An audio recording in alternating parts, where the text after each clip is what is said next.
Siapa sosok yang disebut KPK diduga berupaya menghilangkan bukti merintangi penyidikan kasus dugaan korupsi di Kementerian Pertanian? Siapa yang paling bertanggung jawab atas dugaan penyalahgunaan wewenang di kasus Kementan yang diusut KPK? Dan mengapa KPK belum juga mengumumkan tersangka setelah mendapati sejumlah bukti di rumah dinas Mentan hingga kantor Kementan?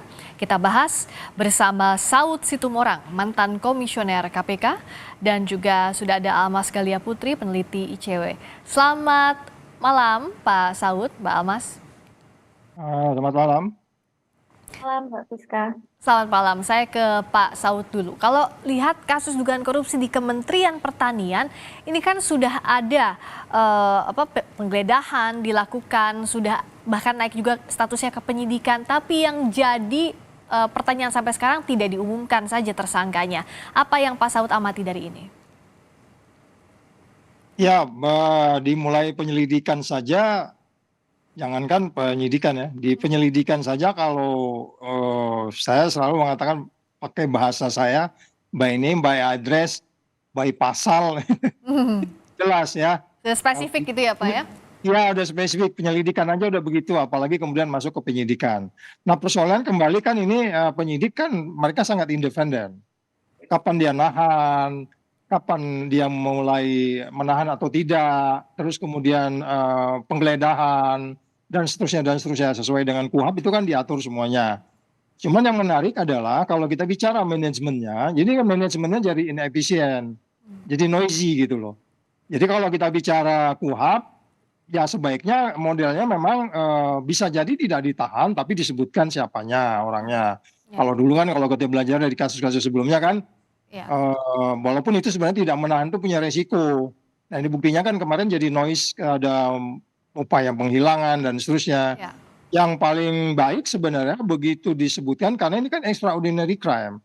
Jadi harus extraordinary effort. Ketika itu sudah diumumkan sebaiknya memang menjadi akan lebih efisien efektif kalau dilakukan penahanan dan seterusnya. Apalagi ini tidak menyebutnya namanya, tapi kan nggak mungkin ya. Ya. Masa rumah ini digeledah saya nggak TSK, nggak mungkin juga gitu. Tapi akhirnya kan, tapi pertanyaannya adalah, oke, mungkin ada pembenaran ini strategi, ya kita terima strategi itu. Tetapi strategi yang terbaik itu kan ada alternatif-alternatif. Ya. Yang baik ya memang bisa saja style berbeda, tapi KUHAP tetap berjalan. Cuman sekali lagi saya mengindikasikan akhirnya kan ini meluas kemana-mana. Atau memang ada kaitan tidak confidence untuk menentukan, atau saya nggak ngerti alasannya apa. Kira-kira gitu Mbak. Apa juga terkait dengan jabatan politis di Kementerian Pertanian? Karena yang jadi pertanyaan ini juga kan apakah ada Menteri Pertanian yang terkait atau tidak begitu Pak Saud, sehingga KPK seakan hati-hati. Bisa dilepaskan atau tidak hal ini dari proses hukum yang berlangsung? Ya nggak juga, kan itu nanti hukum kan di depan orang harus sama semua. Dan ini kan bukan pertama kali kita melakukan penindakan terhadap seorang yang high level person, dalam hari ini orang yang paling terdekat ke presiden. Ya udah pastilah menteri itu kan orang paling dekat ke presiden gitu kan. Jadi apalagi sedang KPK-nya sekarang kan di bawah presiden, di bawah pemerintah.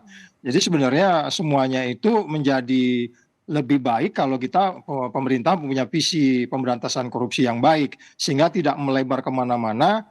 Dan memang kalau saya bilang sih agak naif juga kalau kita bilang ini nggak ada warna politiknya. Karena kan penyelidikannya juga kita udah lihat dari awal itu kapan, Ya. terus kenapa sekarang, dan kemudian kan pengalaman pada masa lalu supaya nggak noisy berisik, karena kita mau pesta cari pemimpin yang baik supaya nggak diwarnai oleh atau colored by diwarnai oleh beberapa upaya yang baik. Sebenarnya ini kan bisa ditunda dulu, toh kedaluarsanya pidana itu kan 18-an ya. Jadi nggak sekarang juga, nanti habis pemilihan presiden baru juga demi keadilan dia juga bisa ditindaklanjuti. Jadi ini as a matter of wisdom saya pikir ya, Mbak. Oke, kalau dari ICW melihat kasus ini ada 3 kasus sekaligus yang diusut di Kementerian Pertanian saat ini. Tapi efektif atau tidak begitu penyidikannya hingga saat ini? Mbak Almas, bisa dengar suara saya? Ya, silakan. Iya, kalau terkait dengan kasusnya, salah satunya misalnya terkait dengan jual beli jabatan ya. Ya. Ini memang salah satu kasus yang sangat rentan terjadi, bahkan tidak hanya di kementerian, di level pemerintah daerah kasus ini seringkali muncul. Sudah banyak beberapa kepala daerah di level bupati ataupun wali kota begitu ya, yang kemudian tersangkut kasus korupsi, beberapa di antaranya bahkan juga ditangani oleh KPK, ini terkait dengan jual beli jabatan. Jadi memang di situ salah satu titik rentannya, memang salah satu problem birokrasi begitu ya Mbak ya. Ya. Birokrasi atau jabatan, walaupun sudah ada mekanismenya, seperti misalnya penempatan atau seleksi jabatan pimpinan tinggi itu kan sudah diatur dengan jelas, bahkan pejabat pembina kepegawaian harus membentuk tim seleksi, diawasi oleh KASN dan sebagainya, tetapi kemudian celah untuk terjadi nepotisme dan korupsi di dalamnya itu juga cukup tinggi. Jadi kalau dilihat dari kasusnya ya ini adalah kasus yang memang sangat mungkin memang terjadi di berbagai institusi negara, entah itu di level kementerian pusat ataupun di level pemerintah daerah. Dan kalau sekarang penyidikan yang berlangsung, Anda melihat efektif atau tidak dari kasus-kasus yang diangkat KPK termasuk pemerasan di sana? Apakah ini terhambat karena pertanyaan di publik soal ini kok udah penyidikan tapi nggak ada tersangkanya, padahal udah geledah sana sini, begitu nggak Mbak Almas? Iya, bisa jadi memang ya sebagai penegak hukum tentu harus berhati-hati ya menetapkan seseorang sebagai tersangka. Terlebih misalnya di kondisi atau situasi hari ini, meskipun tadi Pak Saud juga mengingatkan bahwa semua orang di mata hukum itu sama, tapi kondisi hari ini kita berada di tahun politik yang bisa dikatakan sensitif begitu ya. Ini rumornya sudah apa ya, sudah santer soal isu politisasi dan lain-lain. Saya rasa KPK memang perlu berhati-hati, tapi di sisi lain kemudian jangan berlarut-larut dalam menyelesaikan atau mengungkap kasus ini. Terlebih apa ya, ini kan sudah disebut-sebut di mana-mana Menteri Pertanian sebagai tersangka begitu ya, sehingga harus ada kejelasan di situ. Dan saya rasa soal pandangan politisasi dan lain-lain ini susah dibantah juga. Selain kita berada di tahun pemilu, ini juga menjadi tren yang publik lihat atau publik saksikan begitu ya belakangan waktu ini terhadap bagaimana kinerja KPK itu sendiri. Tapi di luar itu saya rasa memang selayaknya KPK perlu berhati-hati dalam menetapkan orang sebagai tersangka begitu ya. Mungkin itu yang saat ini dilakukan oleh KPK, sedang mengumpulkan alat bukti yang cukup begitu ya sebelum kemudian masuk ke tahapan yang selanjutnya. Karena harus firm dulu alat buktinya, minimal 2 alat bukti untuk menetapkan tersangka. Oke, soal itu harus berhati-hati.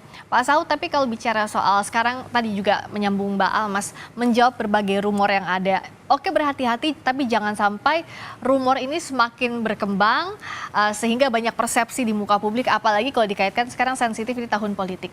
Tapi kalau sekarang posisinya, Menteri Pertanian masih di luar negeri, belum tiba sampai hari ini meskipun informasinya kemarin semestinya sudah ada di Indonesia. Dengan sudah KPK menggeledah kantor dan rumah dinas, ini bisa menghalangi proses penyidikan ke depan atau tidak, Pak Saud? Oh ya enggak lah, kalaupun dia katakanlah yang bersangkutan nggak pulang-pulang gitu kan, kita udah bisa dilakukan lebih lanjut, banyak upaya yang bisa dilakukan gitu. Jadi sebenarnya bukan di situ esensinya. Esensinya adalah bahwa negeri ini memerlukan seorang pemimpin dan kita mau cari pemimpinnya sekarang. Dan kalau kita bilang sekali lagi tidak ada politisasi, waduh, dari 1.302 orang yang saya lihat di dalam satu YouTube ya, hampir 90% bilang itu politik. Terus kita mau salahkan masyarakat? No. Itu yang disebut wisdom crowd. Jadi orang di luar sana itu lebih bijaksana dibandingkan 5 orang pimpinan di KPK itu pasti. Karena masyarakat itu nggak punya pestet. Jadi cuman maksud saya gini loh. Itu yang saya maksudkan kembali lagi, yang disebutkan extraordinary crime, kemudian terus pakai extraordinary wisdom, extraordinary sense, gitu ya. Pokoknya yang ekstra itulah yang sebenarnya menuju kebaikan, yang ujungnya itu penegakan hukum, tentunya efisiensi dan efektivitas. Itu hukum paling begitu. Baru kemudian ketemu hukum itu bermanfaat, hukum itu pasti, hukum itu juga adil. Nah ini kan nggak adil jadinya. Kok kayaknya semua orang ngomong hanya mau ngilangin dokumen. Tapi Harun Masiku yang kelayapan itu ada nggak pejabat pernah ngomong? Ya nggak? Ini saya jadi bukan mau ke arah kemana, tapi maksud saya gini, hati-hati kalau kita bicara hukum berlaku semua orang, tapi ketika bukan orang kita, bukan dukungan kita, kita seolah-olah extraordinary effort pada bagian lain. Kalau teman kita nggak ada extraordinary effortnya gitu. Jadi saya katakan begini loh, oke lah kita udah tahu indeks persepsi korupsi kita 34 dan kita nggak bisa lari lagi bahwa negeri ini memang sangat parah di dalam pemberantasan korupsi. Jadi oleh sebab itu jangan ditambahin lagi dengan Ya. gimmick-gimmick yang akhirnya menimbulkan berbagai tanggapan-tanggapan yang saya khawatir ya nanti sebentar lagi beberapa bulan lagi indeks persepsi korupsi dikeluarin ini akan turun lagi. Kayaknya begitu, Mbak. Oke, jangan sampai tebang pilih. Kalau mau jangan sampai, kalau mau berlaku sama ya sama terhadap seluruhnya. Terakhir Mbak Almas, jadi untuk menjaga transparansi KPK di kasus terkait Kementerian Pertanian ini apa yang harus dilakukan dan bisa publik awasi? Ya, Mbak, ini kan sudah menjadi konsumsi publik ya, sudah ada di hadapan publik begitu. Bahkan ada rumor juga sudah dilakukan penetapan tersangka sehingga KPK dalam konteks ini ya harus transparan dalam artian bagaimana dugaan keterlibatan ketika nanti misalnya masuk ke tahapan yang selanjutnya, kasusnya terkait dengan apa begitu ya.